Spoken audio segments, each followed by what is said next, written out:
Fala, Dev! Seja bem-vindo à segunda aula da jornada Desenvolver Testes.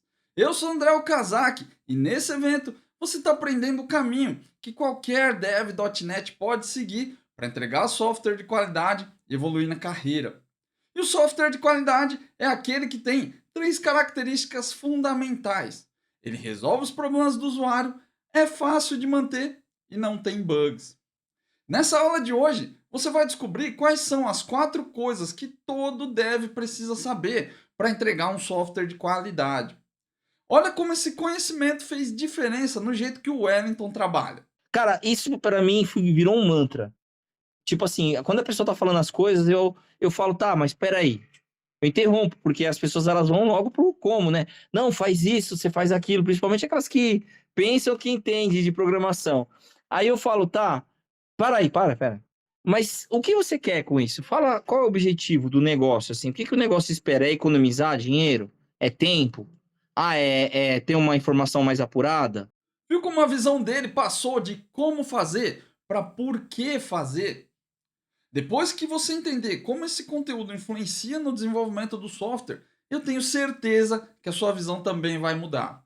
E no final dessa aula, eu vou te dar uma informação que é muito importante e que vai ajudar demais nessa sua jornada em busca da qualidade. Mas antes de começar, vamos revisar o que você aprendeu na primeira aula. Você viu que todo dev aprende a programar do jeito errado. E não que isso te impeça de trabalhar. Você até consegue entregar algumas coisas. Só que às vezes o código não sai exatamente como você gostaria. Ele vai com bugs para produção, aí o usuário reclama, gera estresse, gera retrabalho. E tudo isso acontece porque lá no começo da sua carreira te ensinaram algumas coisas de um jeito errado. E essas coisas que você aprendeu errado ou que você não aprendeu fazem você cometer três grandes erros que acabam com a qualidade do software. O primeiro erro: fazer tudo que o seu usuário pede. Por mais que você ache que o usuário conhece muito bem o software e que ele sabe tudo o que precisa ser feito, na maioria das vezes ele não sabe. O segundo erro: focar demais em lógica e em recursos da linguagem. Não adianta fazer o software mais moderno do mundo se ele não resolve os problemas do usuário. E o terceiro erro: escrever código linguição.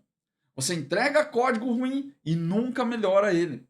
Entra num loop infinito, porque falta tempo, falta conhecimento, não tem como fazer teste unitário.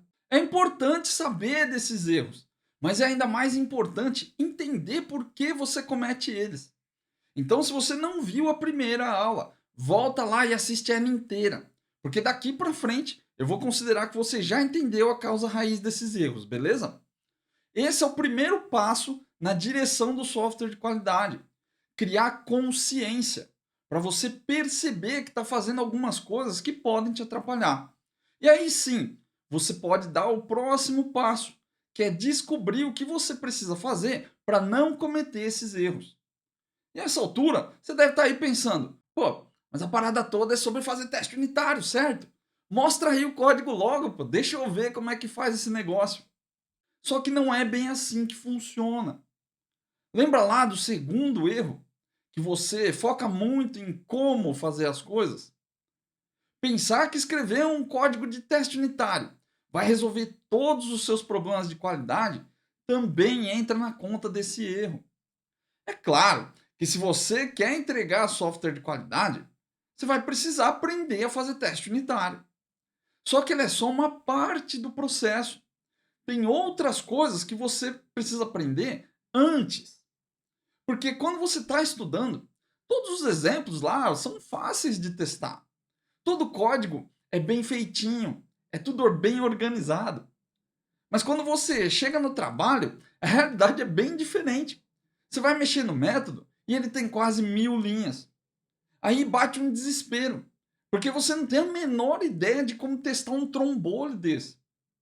Ou então, você vai criar um monte de testes que só dão trabalho para escrever e para manter e que no final não testam nada de útil. Olha esse outro exemplo aqui, ó.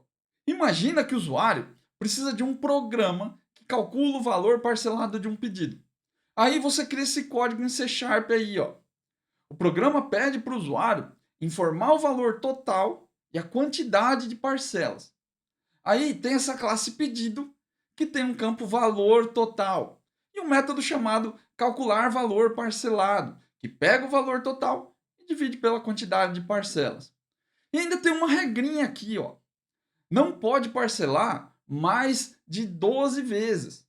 E nesse caso, o programa ele não calcula e devolve o valor à vista. Agora, vamos ver os testes desse método calcular valor parcelado. São 3 testes. O primeiro, testa um parcelamento em 2 vezes. O segundo, testa em 12 vezes.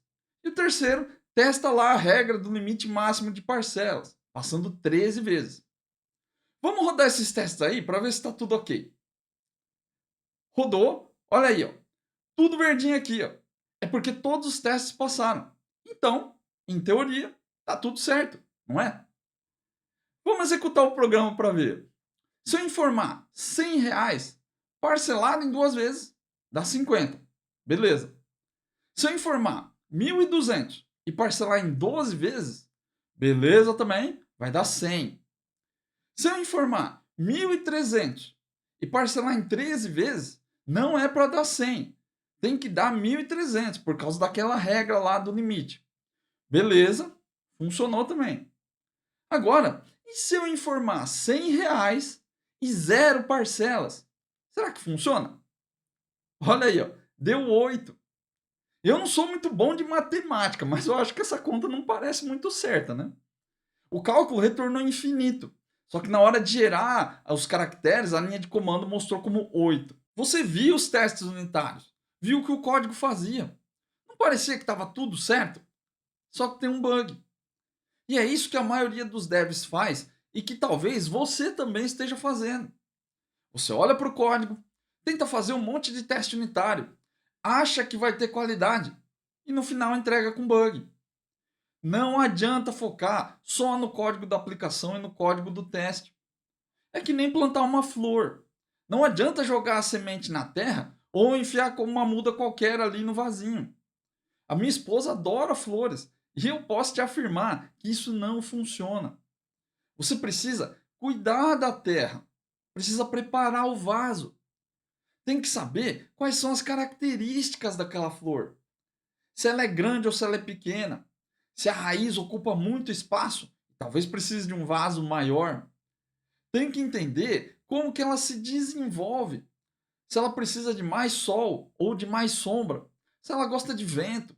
Se ela demora para crescer. Se pode regar todo dia. Não é só semente e terra. E eu estou reforçando bastante esse ponto, porque se você não entender isso de verdade, tem uma grande chance de você ficar 13 anos tomando pancada para entregar software de qualidade, assim como eu fiquei.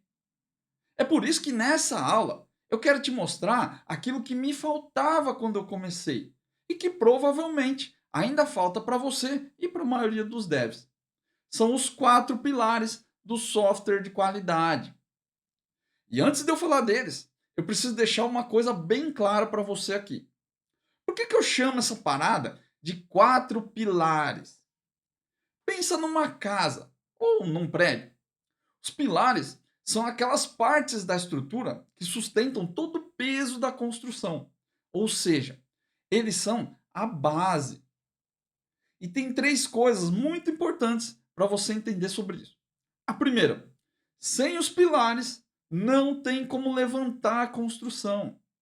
Se todas as paredes, o teto, tudo vai se apoiar nos pilares, você não consegue começar a construir se não tiver esses pilares primeiro. Por isso que eu chamo esses 4 conhecimentos de pilares, porque são eles que vão dar a sustentação. Eles vão dar o suporte para você entregar software de qualidade. A segunda coisa, cada pilar precisa ser forte. Se é para sustentar a construção toda, ele não pode ser construído com palitos de sorvete. Então, não basta saber que esses 4 conhecimentos existem. Você precisa masterizar cada um deles. É claro que você não precisa ser um expert em todos eles para poder começar. Você pode ir evoluindo aos poucos, ao longo da carreira. E quanto mais você dominar cada um deles, mais carga você vai aguentar. Você vai conseguir pegar projetos maiores, códigos mais complexos, situações mais difíceis também. E a terceira e última coisa: os 4 pilares são necessários.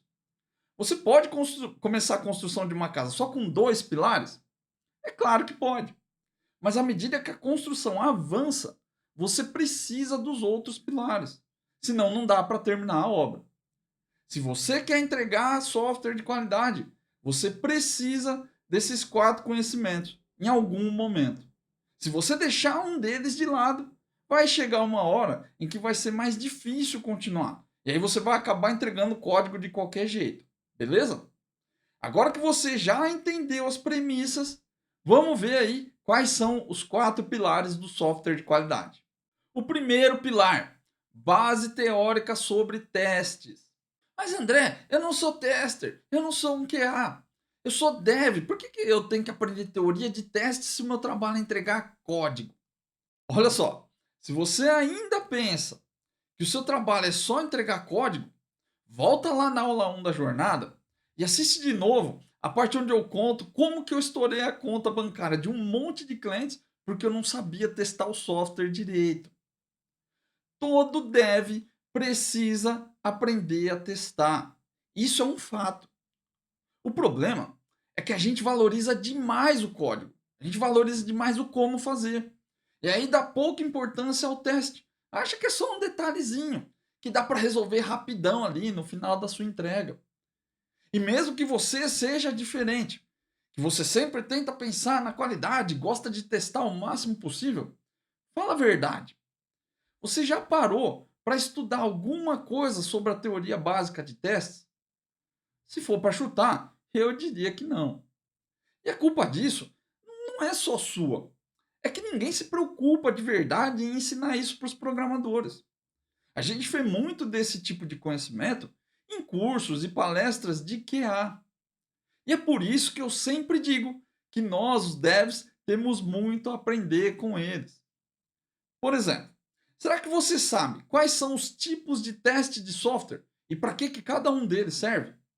Eu escuto muitas perguntas sobre isso. O que é um teste funcional? Qual que é a diferença entre teste unitário e teste de integração? Deve que quer tirar dúvidas sobre teste unitário, mas na verdade está fazendo outros tipos de teste. Uma outra coisa que é bem comum são os devs que não sabem direito nem o que é um bug. Apesar de ser um termo que é super conhecido, que todo mundo escuta toda hora, a maioria acha que bug é só um erro técnico. É uma exception que estoura no meio da execução do seu programa. Tem várias coisas que podem se encaixar na definição de bug. E entender isso pode te ajudar a negociar várias coisas dos seus prazos com o seu usuário. Também falta para os devs processo. Entender como fazer testes consistentes que validem o que precisa. E não testar só o que dá na telha ou que você lembra de testar na hora ali. Aliás, a própria definição de teste já não é uma parada muito unânime entre os devs. Se você perguntar, eles vão dizer: ué, mas testar é só ver se o código está certo. Que é uma definição que é muito abrangente, é muito vaga. E ela dá margem para várias e várias interpretações. Se você ficou curioso ou curiosa aí sobre essa definição de teste, segura as pontas aí que daqui a pouco a gente vai falar mais sobre isso. O segundo pilar, análise de requisitos. E esse é um tema controverso hoje em dia. Antigamente, quando eu comecei a programar, análise de requisitos era uma parada muito forte.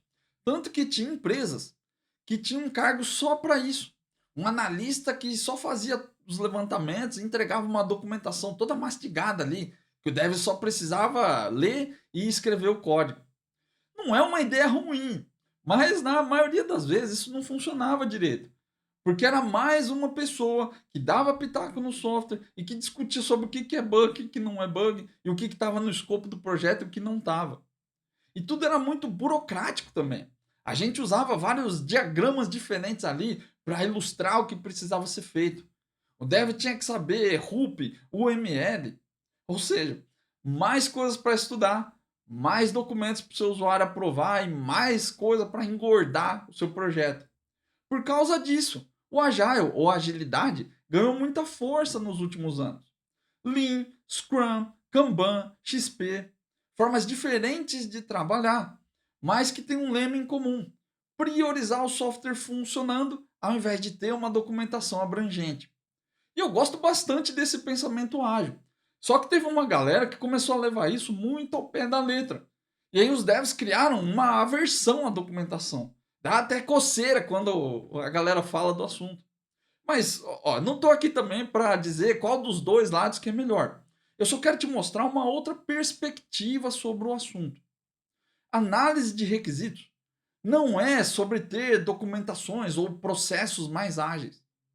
É sobre entender o que o seu usuário precisa. E quando eu falo entender, é entender de verdade.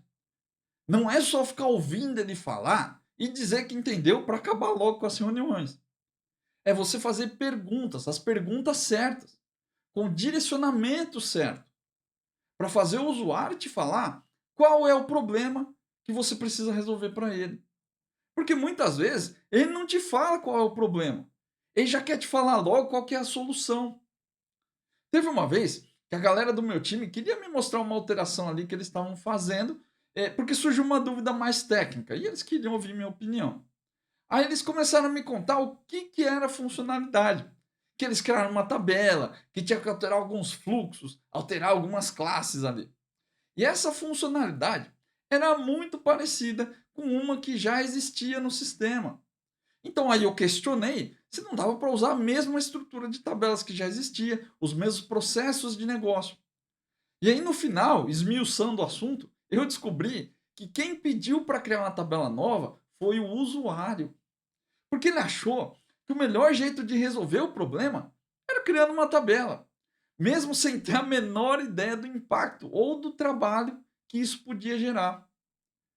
Lembra que você viu lá na primeira aula que fazer tudo que o usuário pede é um erro? Entender o que o usuário precisa, entender qual problema ele quer que você resolva. Isso que é a análise de requisitos. E tem mais, hein? Ó. Isso também vai tirar a sua atenção do como, do código ali, das tecnicalidades. Ou seja, fazer uma boa análise de requisitos também evita o erro número 2, que você já viu lá na primeira aula, que é focar só no código. Você vai começar a pensar mais em resultado esperado, que é um conceito fundamental para fazer teste unitário e que tem tudo a ver com a definição do teste. Se você analisar a estrutura de um teste, você vai ver que dá para dividir ele em três partes diferentes. A primeira é o resultado esperado. O que deve acontecer quando eu rodar esse teste? A segunda é a ação, aquilo que vai ser executado para gerar um resultado. E a terceira é a comparação. A gente vai verificar se o resultado da ação bate com o resultado esperado. Se bater, o teste passou. Se não bater, o teste falhou. Logo, a parte mais importante do teste não é a ação, é o resultado esperado. O melhor exemplo para ilustrar isso é o teste de gravidez. A ação, nesse caso, é o menos importante de tudo. Você pode comprar um teste na farmácia e fazer xixi num potinho, ou você pode ir até um laboratório e fazer um exame de sangue. No fim das contas, dá na mesma. Porque o que importa mesmo é saber se a mulher está grávida ou não. E outra, ninguém vai atrás de fazer um teste desse se não tiver um interesse genuíno de saber o resultado. Ou seja, sem resultado esperado, não tem teste. Quando a gente aprende a programar, ninguém ensina a pensar no resultado esperado. Todo mundo ensina a executar a ação, que é o como. A gente aprende que o resultado esperado ele é só uma consequência natural do código que a gente escreve. Que é só pensar na lógica, nos comandos que você precisa fazer e retornar alguma coisa no final lá. É por isso que você não sabe por onde começar o teste, porque você não aprendeu a começar pelo resultado esperado. E é por isso também que é tão importante aprender a analisar requisitos, que é para entender o que o seu usuário precisa de fato. o que ele espera de cada funcionalidade e cada alteração que você faz no software, para tirar o seu foco do como, fazer você olhar mais para o resultado esperado e evitar que você faça tudo que o seu usuário pede sem pensar direito. E eu sei também aqui, falando assim, parece que você vai precisar de umas 300 reuniões, um monte de documentos diferentes para formalizar tudo isso com o usuário. E que não vai dar tempo de fazer tudo isso no seu trabalho. Mas relaxa, porque lá na aula 3 eu vou te mostrar que você só precisa de um documento para entender o que o usuário precisa, combinar com ele o que vai ser feito e definir o que você vai alterar no seu código. O terceiro pilar, arquitetura de software. Sempre que você escuta a palavra arquitetura, eu tenho certeza que um monte de palavras vem à sua mente na hora. Difícil, complexo, avançado, sênior, experiência, conhecimento técnico. Na cabeça dos devs, o arquiteto de software é tipo uma evolução do programador. E talvez até seja, dependendo da empresa ou da sua visão de carreira. O problema é que isso te leva a concluir que a arquitetura é um negócio avançado, que não é para iniciantes, que você não precisa aprender isso no começo da carreira. E não é nada disso. Você pode sim ser um dev e aprender os conceitos da arquitetura de software. Aliás, pode não, você deve aprender. A menos, claro, que você não queira entregar software de qualidade. É claro que a arquitetura tem lá suas complexidades, assim como qualquer coisa na área de programação. Mas se tem uma coisa que você precisa entender para melhorar a qualidade do seu código, e que pode também ser aplicado em qualquer momento da sua carreira de dev, é que a arquitetura é um jogo de limites e responsabilidades. Lembra lá o que eu falei sobre o terceiro erro na aula anterior? Que o problema não é você fazer um código linguição, mas o que você deixa de fazer depois. O que você deixa de fazer é definir os limites e responsabilidades do código linguição que você escreveu. E olhando para o código, o que seria definir os limites? Você precisa pensar em como separar o seu código em partes menores. Pensa no seu software aí que você mexe hoje. Por mais velho, por mais mal feito que ele seja, provavelmente ele não tem só um arquivo, que tem uma função, um método, que começa na linha 1 e vai até a linha 50, 70 mil. Tem vários arquivos, várias classes, vários métodos. Quando você aprende orientação a objetos, a primeira coisa que te ensinam é: orientação a objetos é uma forma de modelar o mundo real dentro do software. E beleza, isso faz sentido. Mas então por que a gente vê métodos com o nome de calcular imposto devido, que calcula o valor do imposto, atualiza o valor no banco, notifica o sistema de estoque, manda e-mail para o cliente, faz até um cafezinho? Quantas vezes você já não mexeu em um código desses, que faz um monte de coisas diferentes? Ou melhor, quantas vezes você já não fez um código desse? Definir limites é a arte de separar o seu código linguição em partes menores, em métodos ou funções menores. Porque métodos menores são mais fáceis de entender. E código mais fácil de entender é um código mais fácil de testar. E se o código é fácil de entender e é fácil de testar, qual você acha que é a probabilidade dele ter bugs? Você está vendo como não precisa de mágica nem de inteligência artificial para entregar software de qualidade?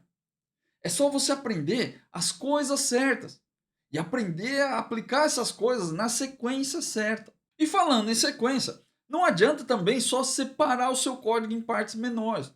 Porque talvez você esteja aí pensando: ué, se é só separar, beleza. Um Ctrl+C, Ctrl+V resolve tudo. Ou às vezes nem precisa de Ctrl+C, Ctrl+V, né? Qualquer IDE decente hoje em dia, como o Visual Studio, tem recursos de refactoring que você só seleciona o bloco de código e vai na opção extrair para um novo método. E pronto, já está lá. Código separado, bonitão, do jeito que o André falou aí para fazer. Só que isso não funciona. não é só picotar os seus métodos gigantescos em métodos pequenos. As partes que você separa precisam fazer sentido. E o que dá sentido para os seus métodos é entender a responsabilidade de cada um deles. Ou seja, o que esse método deve fazer? Por que ele existe no meu código? Imagina um apartamento pronto para morar, com móveis, eletrodomésticos, tudo decorado. O imóvel tem paredes, certo? As paredes, elas servem para dividir os ambientes, dividir os cômodos. E se você prestar atenção, não são divisões aleatórias. Provavelmente, o banheiro não fica do lado da cozinha. E a varanda não fica do lado de dentro, perto da porta de entrada ali. Porque isso não faz sentido nenhum. Agora, imagine esse mesmo apartamento, com as mesmas paredes, só que vazio, sem nada dentro, sem móveis, sem eletrodoméstico, nada. Tá tudo bem dividido pelas paredes, mas não dá para saber direito qual que é a função de cada cômodo. Você pode montar um closet no quarto, você pode usar uma suíte como sala, montar uma cozinha gigante em qualquer lugar.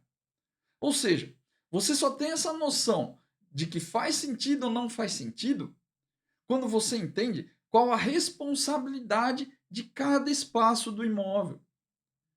E é por isso que você precisa entender a responsabilidade de cada parte do seu método gigante antes de sair picotando ele em métodos menores. Que é para evitar que o seu código fique confuso. Porque se você não entende o que o código faz, você vai alterar ele de qualquer jeito, sem saber se está certo. E a tendência de gerar bugs fica gigante. Você está vendo como as coisas começam a se conectar? Tudo que você aprende sobre arquitetura de software tem a ver com limites e responsabilidades. Design patterns, Solid, padrões arquiteturais como arquitetura limpa ou arquitetura hexagonal, baixo acoplamento, alta coesão, especialização. E eu sei que parece que é muita coisa para estudar. E é mesmo, a arquitetura é uma área bem ampla. É muito fácil se perder nesse mar de conhecimento aí. E é por isso que lá na aula 3 eu vou te mostrar quais são os principais assuntos que você precisa focar para entregar software de qualidade. Então não perde essa aula aí, ó, porque vai fazer bastante diferença no seu código. E o quarto e último pilar, teste unitário, ou também chamado de teste de unidade. Provavelmente é o motivo de você estar aqui na jornada desenvolver testes, que é para aprender alguma coisa sobre teste unitário. E é claro que ele precisa estar nessa lista, porque ele é a melhor ferramenta que o dev pode usar para entregar um software de qualidade. E essa é uma parte bem importante para destacar aqui. O teste unitário é uma ferramenta. O teste unitário faz parte do como. E eu sei que lá na aula 1 eu falei que é um erro focar demais no como, no código. Mas uma hora ele tem que aparecer também, certo? Lembra lá do exemplo da flor. Não adianta você adubar a terra, preparar o vaso, montar tudo no esquema ali, se você não plantar semente no final. O teste unitário é a nossa cereja do bolo aqui. Como que você faz para saber se o seu código resolve o problema do usuário? Depois que você entender o problema, é só fazer teste unitário. Como que você sabe se o código faz sentido e que ele está fácil de dar manutenção? Você pode fazer o teste unitário e se não conseguir, provavelmente é porque o código está difícil de alterar. É por isso que ele é a melhor ferramenta do dev para entregar software de qualidade. Primeiro porque ele testa o código diretamente. É quase que um programa que testa outro programa. E aí você pode alterar ele usando o Visual Studio, pode versionar usando o Git, pode complementar com extensões ou com componentes externos, como qualquer outro código-fonte que você mexe aí no seu trabalho. Ele também ajuda a saber quando você terminou uma alteração, uma correção ou uma nova funcionalidade no sistema. Você também já deve ter passado por isso. Você cria uma lista de tudo o que precisa fazer, bem organizada. Faz as alterações no código.